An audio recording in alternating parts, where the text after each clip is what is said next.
মেকআপের নামে একই স্ক্যাম হলো। শ্যুট করতে গিয়ে যে এইরকম স্ক্যাম হবে এরকম পরিস্থিতিতে পড়বো ভাবতেই পারিনি। ভিডিওটা তোমরা পুরোটা দেখতে থাকো, তাহলে বুঝতে পারবে ঘটনাটা আসলে কী।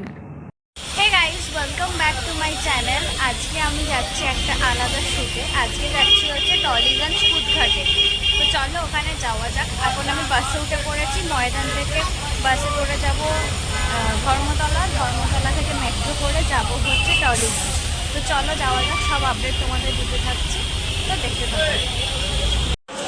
তো গাইস, এখন আমরা নেমে পড়েছি হচ্ছে এসপ্ল্যানেডে, নামলাম, দিয়ে হেঁটে হেঁটে এলাম হচ্ছে এখানে মেট্রো স্টেশনে। মেট্রো ধরছে, এবার যাবো কুদঘাট। চলো। তো গাইস, এখন আমরা চলে এসেছি হচ্ছে কুদঘাট। এখান থেকে আমরা যাব লোকেশনে। আজকে সাথে আমার মা ভাই দুজনেই এসছে। তো চলো যাওয়া যাক। বল, তোর এক্সপিরিয়েন্সটা কেমন বল। ভালো, কেমন লাগছে? দারুণ। কিসের জন্য এসছিস? শ্যুটের জন্য। তো বন্ধুরা, চলে এসেছি আমরা মেকআপ আর্টিস্টের বাড়িতে। মেকআপ আর্টিস্টের বাড়িতে আসার পর এতটা খারাপ এক্সপিরিয়েন্স হবে সত্যি বলছি ভাবতে পারিনি। তো তোমাদেরকে গল্পটা বলি, শোনো। ফেসবুকে একটা পোস্ট দেখতে পাই, যেখানে এই এই দিদি পোস্ট করেছিল যে ব্রাইডাল মেকআপ করব, সাথে অরিফ্লেমের ফেশিয়াল করব, শুধু অরিফ্লেমের প্রোডাক্ট চার্জটা দিতে হবে 200 রুপিস। তো সেই অনুযায়ী আমি দিদির সাথে কথাবার্তা বলি যে আমারও লুকস ক্রিয়েট করলে আমারও ফলোয়ার্স বাড়বে, সাথে দিদিরও ফলোয়ার্স বাড়বে। তো সেই কারণে আমি দিদির সাথে কথা বলি। তো দিদি বলে যে তুমি তোমার ড্রেস ক্যারি করবে, নয় সালোয়ার আনবে, নয় একটা লেহেঙ্গা আনবে। তো আমি দিদিকে বলি যে ব্রাইডাল লুকের সাথে তো লেহেঙ্গাই যাবে, তো আমি তাহলে লেহেঙ্গাটা নিয়ে যাই। তখন দিদি বলে যে না, আমি একটা পার্টি মেকআপ করব, তো তুমি সালোয়ারটাই নিয়ে এসো। আমি দিদিকে সমস্ত ছবি টবি তুলে পাঠাই, তো দিদি আমাকে দেখায়। সাথে জুয়েলারি আনার কথা কিছু বলেনি। তো আমি ভেবেছিলাম জুয়েলারি উনিই প্রোভাইড করবেন। বেসিক্যালি যেটা হয়ে থাকে আর কি, কোনো মেকআপ আর্টিস্টের কাছে গেলে নয়তো ড্রেস সে প্রোভাইড করে, বা জুয়েলারি প্রোভাইড করে, বা হয়তো আনতে বলে দেয় যে তুমি তোমার মতন ক্যারি করো। তো যাই হোক, পার্টি মেকআপ করবে বললো, আমি গেলাম। এখান থেকে গেলাম হচ্ছে কুদঘাট। তো গিয়ে আমি ভাবলাম যে নর্মালি যেরকম মেকআপ আর্টিস্ট হয়, কোনো মানে কোথাও ভালো কোনো মেকআপ আর্টিস্টের থেকে কাজ শিখেছে, সার্টিফাইড মেকআপ আর্টিস্ট, বা হয়তো এখন কাজ শিখছে, সে আমাকে ডাকলো আমার ওপর প্র্যাকটিস করবে, যেটা নর্মালি হয়ে থাকে। কারণ আমি এরকম অনেক মেকআপ আর্টিস্টদের সাথেই কাজ করেছি যারা প্র্যাকটিস করছে, আমার ওপর প্র্যাকটিস করেছে। তো এরকম অনেকের সাথেই আমি কাজ করেছি, তাদের কাজ আমি দেখেছি, আমি ফেসবুকে পোস্টও করেছি এরকম কিছু। তো যাই হোক, ওখানে গেলাম। তারপরে শুরু হলো আমার মেকআপটা দেখার পর তো আমি বিশ্বাসই করতে পারছি না এটাকে মেকআপ বলে। তোমরা আস্তে আস্তে বুঝতে পারবে ভিডিওটা এগোলে যে মেকআপের নামে কত বড় স্ক্যাম হলো আমার সাথে। আমাকে 200 টাকা পেমেন্টও করতে হলো, সাথে এরকম স্ক্যাম।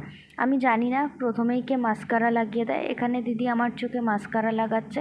আর সব থেকে কোন জিনিসটা খারাপ লেগেছে জানো, দিদি যেই প্রোডাক্ট নিজেই ইউজ করে, যেই মেকআপগুলো নিজেই ইউজ করে, ব্রাশ থেকে শুরু করে, পাফ থেকে শুরু করে সব কিছু দিদি নিজের মেকআপটাই আমার ফেসের ওপর অ্যাপ্লাই করছে। এমন নয় যে দিদি ক্লায়েন্টের ওপর আলাদা মেকআপ অ্যাপ্লাই করছে আর নিজের ফেসে আলাদা মেকআপ অ্যাপ্লাই করছে, এটা নয়। এটা আমি দিদির কথাবার্তা শুনে বুঝতে পারলাম, এটা আমার কাছে পুরো ক্লিয়ার। যে লিপস্টিক নিজে ইউজ করছে, যেই কম্প্যাক্ট পাউডার ফাউন্ডেশন নিজে ইউজ করছে, সেটাই দিদি কিন্তু আমার ফেসেও ব্যবহারটা করলো। আর একটা কথা বলে দিই, দিদির ব্যবহার কিন্তু সত্যি খুব ভালো। এটা আমি বলবো না যে দিদির ব্যবহার খারাপ। হ্যাঁ, প্রথমের দিকে দিদি একটু রুড বিহেভ করেছিল। যখন দিদির সাথে আমার কথা হয় প্রথম দিকে, আমি দিদিকে বলেছিলাম যে তোমার কাজের কটা ছবি পাঠাও। দিদি বলে আমি তো এরকম কোথাও শুনিনি যে মডেল মেকআপ আর্টিস্টকে বলে যে তোমার কাজের ছবি পাঠাও।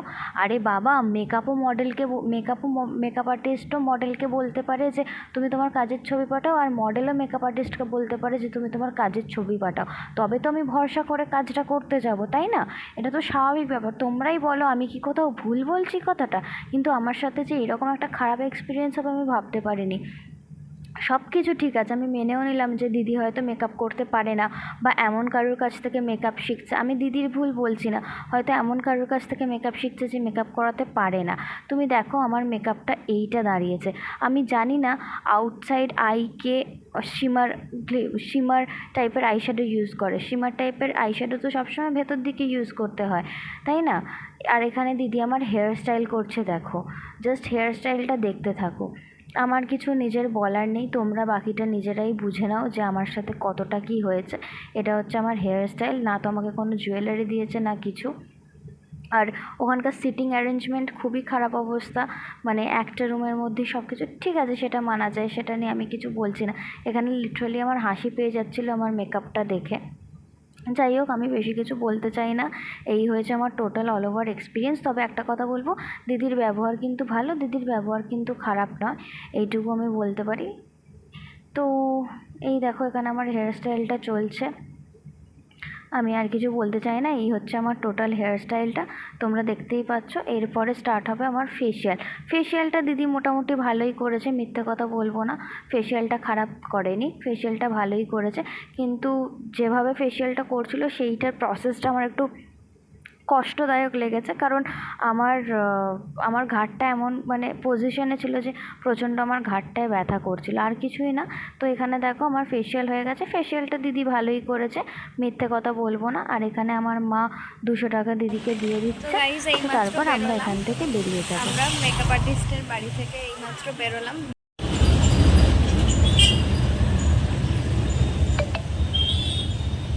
গাইস আমরা অলরেডি এখন মেট্রোতে উঠে পড়েছি। আমার মুখের অবস্থা দেখছো খুবই খারাপ, বাড়ি গিয়ে সবটা বলছি, পুরো ঘেমে চান হয়ে গেছি। আমরা এখন বাড়ির দিকে যাচ্ছি, চলো যাবো। এক্সপিরিয়েন্সটা বল, কেমন এক্সপিরিয়েন্স? ভালো ভালো এক্সপিরিয়েন্স, আর বলিস না কত ভালো এক্সপিরিয়েন্স। তো গাইজ এখন আমরা ফাইনালি চলে এসেছি স্কুপে, এসপ্ল্যানেডের স্কুপে এসেছি আমরা, আমি, মা, ভাই। আমাদের খুব ফ্রাস্ট্রেটেড কন্ডিশন, এরকম বাজে একটা এক্সপিরিয়েন্স হলো, তার উপর এত গরম। তো চলো দেখি কি অর্ডার দেওয়া যাক, তারপর তোমাদেরকে দেখাচ্ছি অর্ডারটা দিই। চলে এসছে আমাদের পিৎজা, হট পিৎজা চলে এসছে আমাদের পিৎজা। এটা এখন আমরা এনজয় করবো, সাথে জিমসামস অর্ডার দিয়েছি, তো সেটাও খাবো। তো এটা তো পিৎজা, আমি এখন অরিগ্যানো ছড়িয়ে নিচ্ছি।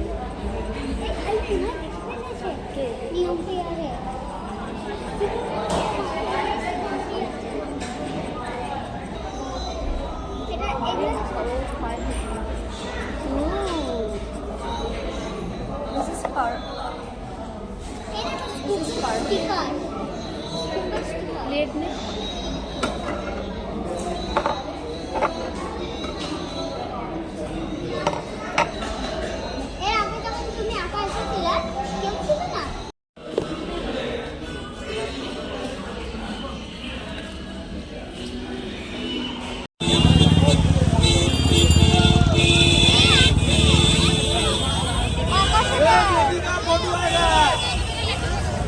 मोदी का फोटो आया है, तो मोदी का फोटो आ गया रे, मोदी का फोटो आ गया।